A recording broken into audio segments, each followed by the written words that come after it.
तो जन्मदिन आया, अभी बधाई दी जा रही है, या जितना सरल बता रहे हैं राकेश सिन्हा, राकेश भाई आप ही के नेम से एक हैं, इतना ही सरल है सब कुछ, या यहाँ कहानी कुछ बयां की जा रही है बाकायदा? देखिए, रिटायरमेंट का सबसे बड़ा उदाहरण तो श्रद्धेय नानाजी देशमुख ने 1977 में पेश किया था। 60 साल के थे और रिटायर हो गए। जब वो 60 साल के थे और उन्होंने मंत्रिमंडल का मंत्री पद स्वीकार नहीं किया था। और नानाजी देशमुख जनसंघ के वो व्यक्ति हैं जिन्होंने जनसंघ के अंदर जो गैर वैचारिक पार्टियां हैं उनके बीच में गठबंधन का सिलसिला शुरू किया। चित्रकूट जाकर बस गए? नहीं, सिलसिला शुरू किया 1967 में। और 1967 में जो गठबंधन की राजनीति शुरू हुई वो आज भी भारत में फल फूल रही है, राज्यों में भी और केंद्र में भी।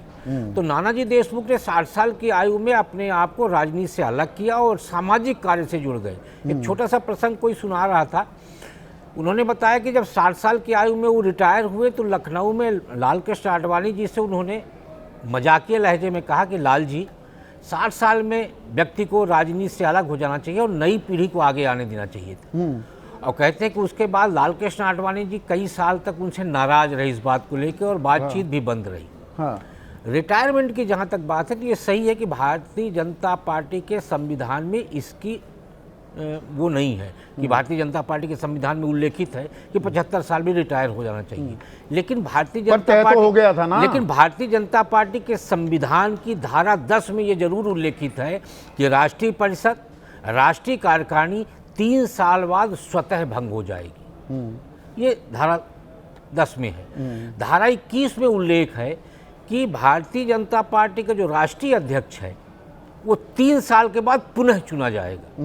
ये उल्लेखित बातें हैं भारतीय जनता पार्टी के संविधान में। और वही व्यक्ति दोबारा नहीं आ सकता, ये 2003 में संशोधन हो गया। संशोधन हुआ, ये हुआ कि अध्यक्ष थे वो अटल बिहारी वाजपेयी, वो 6 साल रहे, पर बाद में ये क्रम बदल दिया गया था। उसमें ये उल्लेख है कि दोबारा चुना जाएगा। 3 साल के बाद भारतीय जनता पार्टी के संविधान में ये उल्लेखित है कि उसका पुनः चुनाव होगा, तब उसको 3 साल का कार्यकाल मिलेगा। अब 75 साल की आयु को लेकर जो चल रहा है ठीक है, उसकी अलग अलग धारणाएं, अलग अलग अवधारणाएं हैं, लेकिन ये नहीं, वो अनायास ही निकला था। 75 के हो रहे हैं सितंबर में मोहन भागवत, 75 के हो रहे हैं प्रधानमंत्री नरेंद्र मोदी, जुलाई में मोरोपंत पिंगले का वो उदाहरण देते हैं, ये संयोग ही है बस। देखिए, संघ प्रमुख इतना मासूम तो नहीं मोहन भागवत जी संघ प्रमुख है और उनकी वाणी कभी भी अनायास नहीं होती। हाँ, क्योंकि पूरी गिनती तो नहीं पता पर 150 से ज़्यादा अनुसांगिक संगठन का पितृ संगठन है राष्ट्रीय स्वयंसेवक संघ, और वो 150 से ज़्यादा अनुसांगिक संगठन मोहन भागवत जी के शब्दों पे चलता है। ऐसा नहीं कि नहीं चलता है। इसीलिए अब तो मोहन जी के कार्यकाल में जरूर संबोधन कई होने लगे, पर पहले ये होता था कि मूल संबोधन दशहरा पे होता था और वो पूरे 1 साल के कहना चाहिए कि रूपरेखा, ब्लूप्रिंट जिसको कहते हैं, संघ की तरफ से प्रस्तुत किया जाता था अपने अनुसांगिक संगठनों के लिए। अब ठीक है, थोड़ा सा लिबरल हो गए मोहन जी, बीच में कई संबोधन होते हैं, थोड़ा सोशल मीडिया भी आ गया तो उसके चलते उनके अलग अलग कहना मैं तो रिटायर नहीं होने वाला हूँ, ना किसी के बारे में मैंने कहा था। इसके राजनीतिक मायने क्या हैं? देखिए, एक बात संभल गई, बीच में बिगड़ी हुई थी। नहीं, मुझे लगता है कि उनको लगा होगा कि शायद ये कुछ ज़्यादा हार्ड हो गया है और उस हार्ड को सॉफ्ट करने के लिए उन्होंने 100वें वर्ष का जो उनका कार्यक्रम हुआ दिल्ली में, उसको उन्होंने सॉफ्ट किया है। लेकिन कुछ चीज़ों पे आज भी वो हार्ड है जिनका उल्लेख आपने नहीं, पर इसमें विरोधाभास एड्रेस हो रहा है क्या? आपने अटल बिहारी वाजपेयी, आडवाणी, मुरली मनोहर जोशी सबको ठंडे बस्ते में डाल दिया, संसदीय दल से बाहर कर दिया। वही 75 की सीमा आप अप्रैल 2019 तक कह रहे थे हम टिकट नहीं देंगे, सबके टिकट काट दिए, और अब मीठा मीठा गप गप और कड़वा कड़वा थू थू, जैसा हम कहेंगे वैसे ही चलेगा। मुझे मध्य प्रदेश, इसमें कोई आपको निरंतरता दिखाई दे रही है? मुझे जो याद है वो है मध्य प्रदेश विधानसभा चुनाव के पहले का। मध्य प्रदेश में जो 2018 का विधानसभा चुनाव हुआ उसके पहले एक जरूर रेखा तय की गई कि जो 75 साल की आयु पूरा कर चुके हैं उनको सक्रिय राजनीति से अलग हो जाना चाहिए। तो जब अलग नहीं हुए तो उनको अलग किया गया। उनके दो नाम आपने जिक्र किया है, हाँ। बाबूलाल गौर जी का और सरताज जी का। हाँ। और ये दोनों भारतीय जनता पार्टी के वो नेता हैं जो अपने क्षेत्र पे जिसे हटाना होता है। बीएस येदियुरप्पा को 2021 में, 2020 में फिर कुछ सफाई आई थी, 2021 में फिर हटा दिया उन्हें कि जी आप 78 के हो गए, हटिए, 75 की सीमा है, वो दीवार है। लेकिन दो नाम मैं और लूंगा। हाँ। एक सतना लोकसभा क्षेत्र में बरेगांव विधानसभा सीट है, वहाँ भारतीय जनता पार्टी के लिए बड़ी कठिन परिस्थिति थी चुनाव जीतने के लिए। तो वहाँ 80 साल से ऊपर के थे जुगल किशोर बागरी जी, और उनको टिकट दिया गया। वो जीते, बीमार व्यक्ति थे, चुनाव नहीं लड़ना चाहते थे, लेकिन पार्टी के निर्देश पे वो चुनाव लड़े और वहाँ मध्यावधि चुनाव हुआ। मतलब लाल कृष्ण आडवाणी चुनाव नहीं जीत पाते गांधीनगर से 2019। दूसरा उदाहरण है आपके कानपुर के पूर्व सांसद पचौरी जी। हाँ। वो भी 80 पार कर इसमें भी चुके पिक थे। एंड चूज हो रही है ना। नहीं, लेकिन आडवाणी जी और जोशी जी के बारे में मैं ये जरूर कहूंगा कि हो सकता है उनको इसलिए मार्गदर्शक मंडल में डाला गया क्योंकि प्रधानमंत्री नरेंद्र मोदी जी बने थे। तो ये सोचा गया होगा कि ये दोनों बड़े वरिष्ठ नेता, कुमार, सुमित्रा महाजन, बड़े वरिष्ठ नेता हैं, इसलिए इनको तो उनके चुनाव लड़ने मंत्रिमंडल के लिए बिल्कुल आतुर थी, उत्सुक थी। गलत जानकारी तो नहीं दे रहा हूं। एकदम सही है। और सुमित्रा ताई से प्रेस कॉन्फ्रेंस कराई गई और ये घोषणा कराई गई कि मैं चुनाव नहीं लड़ूंगी इंदौर में। मोहन बाबू, बड़ा जाम में फंसे हैं आज आप। वहाँ जाम में फंसे, बहुत परेशान। ये राजनीतिक जाम जो लगा हुआ है ये नहीं बीजेपी मालूम था कि और ऑफिस नया हो गया है। मैं उसी हिसाब से था जी। तो ये जो यहाँ राजनीतिक जाम लगा हुआ है, संघ और बीजेपी के संबंधों में जाम लगा हुआ है या सब कुछ स्मूथ चल रहा है? एक्सप्रेसवे पर गाड़ी दौड़ रही है। देखिए, संघ और भाजपा की कठिनाई अलग है। वो वेटनरी डॉक्टर से, पशु डॉक्टर से इंसानों का इलाज कराना चाहते हैं। अब आप हिटिंग बिलो द बेल्ट कर रहे हैं। अब नहीं। कोई वेटनरी डॉक्टर है तो है नहीं, सुन तो बताइए क्यों। हाँ। बताएं क्यों? क्योंकि इनकी कथनी और करनी में हमेशा विरोध रहता है। देश सेवा का, राष्ट्र का ये सर्टिफिकेट बांटते रहते हैं, लेकिन अपने लिए इनको कोई इनकी सीमाएं नहीं हैं। जैसे अपने ऊपर कोई बंधन नहीं। कोई ना राष्ट्र सेवा या राष्ट्र प्रेम उसका अपने ऊपर नहीं है, दूसरों को सर्टिफिकेट देते हैं। आजादी के बाद इन्होंने 2001 तक अपने संघ के दफ्तर पर तिरंगा नहीं फहराया। इनके तीसरे नंबर के शायद हैं इंद्रेश जी, उन्होंने भी कुछ वर्ष पहले, मुझे स्मृति है कि कलकत्ता में बयान दिया था कि 15 अगस्त विभाजन दिवस है, न कि स्वतंत्रता दिवस है।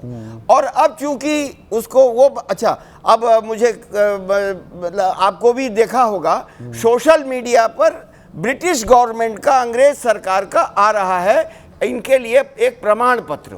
प्रमाण पत्र क्या है? उसमें प्रशंसा है इनकी।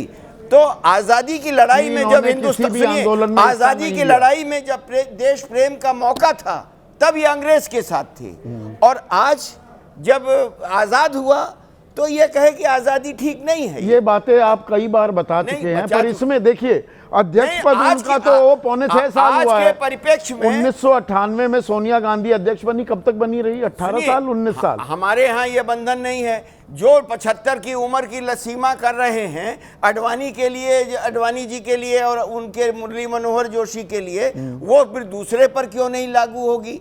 और मोहन भागवत जी का तो क्या है, इनके घर परिवार की बात आप अपने सुलझा लेंगे। गुड़ खाओ और गुलगुले से परहेज करो। Z+ सूचना वो क्या सिक्योरिटी लेके भी चलेंगे, हर राजनीतिक मुद्दे पर बात करेंगे और हम कहेंगे कि हम सांस्कृतिक संगठन हैं। मैं आपसे कहना चाहता हूं, देश प्रेम की अगर बात है तो देश के अंदर जितने ड्रग पकड़े गए हैं उनमें सबसे 65% अडानी के पोर्ट पर पकड़े गए। क्या एक शब्द भी आज तक मोहन भागवत ने इस देश के नौजवानों की बेरोजगारी के लिए कहा, महंगाई के लिए कहा, स्वदेशी के लिए कह रहे हैं? स्वदेशी के लिए घर का खाना खाओ, पिज्जा मत खाओ, नींबू पानी पियो, कोका कोला और स्प्राइट मत पियो। वो तो कहते हैं कि पकोड़ा बनाओ, वो गोबर की गैस, क्या नाले की गैस से जो है चूल्हा जलाओ। वो क्या है, ये पीछे देखो लोग हैं। मैं आपसे कहना चाहता हूं कि इस देश की जो ज्वलंत समस्याएं हैं उन पर क्या कभी, या इंसानों की जो समस्याएं हैं, आम भारत के नागरिक की जो समस्या है उसके बारे में कभी मोहन भागवत जी बोले? करोड़ों करोड़ों अरबों रुपए नहीं, आप पहले बड़े अरबों रुपए की संपत्ति खड़ी हो रही है, क्या कभी कोई ऑडिट होता है? विपक्षी खेमे में एक उत्साह था कि भाई ये तो आपस में भिड़ गए आरएसएस और संघ, ये तो फिर से साथ हो गए। ना ना ना ना, ये अब पूरब में एक किस्सा है कि चरा चरे की बेला हो तो हूँ चरा और हमहू चरी। ये चर रहे हैं पूरे देश को संघ के नाम पर, और उधर भाजपा और सरकार। देखिए, मोदी और शाह को नेता बनाकर संघ और भाजपा दोनों ने शेर की सवारी कर ली है। अब उसको मोहन भागवत कंट्रोल और कर सब पाएंगे। कुछ आप गांधी नेहरू परिवार के सहारे अरे भाई, रहकर हम आप तो- किसकी सवारी कर रहे हैं? नहीं, हमारे पास तो अध्यक्ष कौन है? नेहरू परिवार या गांधी परिवार का बताइए कब कोई सरकार में है? कितने वर्षों से? 89 से तो कोई सरकार में है नहीं। और पार्टी के अध्यक्ष बदलते रहते हैं। और श्रीमती सोनिया गांधी का भी सवाल है, तो उन्होंने इस पूरे देश को नेतृत्व दिया है, न कि खाली कांग्रेस पार्टी को आप रिमोट नेतृत्व कंट्रोल करते थे, ये थोड़ा सा निर्देश देते हैं। कौन? सरसंघ कोई चावल नहीं। देखिए, ये एक मिथ है। अभी आप देखिए क्या इनकी पतन की पराकाष्ठा है। अपने ही संगठन के, चूंकि राहुल गांधी के विरोध का जो सवाल है वोट चोरी का, उसका कोई जवाब नहीं मिल रहा है, तो अपने ही संगठन के एक आदमी से दूर से अपनी मां को गाली दिलवा दिया ताकि उनको आलोचना की जा सके। इतनी नहीं, पतन अब की वो एक नया पराकाष्ठा आज विवाद हो गई है। जाएगा, अभी मैं उसमें नहीं घुसना चाह रहा हूं, नहीं, लेकिन ये इनका चरित्र बता रहा है, ठीक है, कि किस तरीके से आज जो इंसानों को जान से मार दिया जा रहा है, इंसानियत के नाम पर भी मोहन भागवत या संघ एक शब्द भी बोल रहा है, बल्कि मैं कहूंगा कि उनको प्रोत्साहित कर रहा है। ठीक जो है। देश की समस्याएं हैं उन पर ठीक उनका है, ध्यान नहीं है। वो खाली अपनी बड़ी बड़ी बिल्डिंगें खड़ी कर दे रहे हैं अरबों रुपयों की। वो कहां वो से बात आ आपने रहा है? कह दी मोहन बाबू।